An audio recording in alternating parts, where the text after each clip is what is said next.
ಚಾಲಕನ ನಿಯಂತ್ರಣ ತಪ್ಪಿ ಲಾರಿಯೊಂದು ಪಲ್ಟಿಯಾದ ಘಟನೆ ಪುತ್ತೂರು ಬೈಪಾಸ್ ರಸ್ತೆಯ ಉರ್ಲಾಂಡಿಯಲ್ಲಿ ನಿನ್ನೆ ತಡರಾತ್ರಿ ನಡೆದಿದೆ.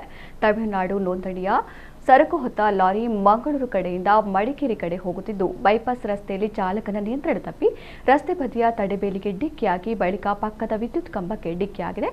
ಅಪಘಾತದ ರಭಸಕ್ಕೆ ಲಾರಿಯಲ್ಲಿದ್ದ ಸರಕುಗಳು ಚಿಲ್ಲಾಪಿಲ್ಲಿಯಾಗಿ ರಸ್ತೆಗೆ ಬಿದ್ದಿದ್ದವು. ರಾತ್ರೋರಾತ್ರಿ ಲಾರಿಯನ್ನ ರಸ್ತೆಯಿಂದ ತೆರವು ಮಾಡಿ ವಾಹನ ಸಂಚಾರಕ್ಕೆ ಸುಗಮಗೊಳಿಸಲಾಗಿದೆ.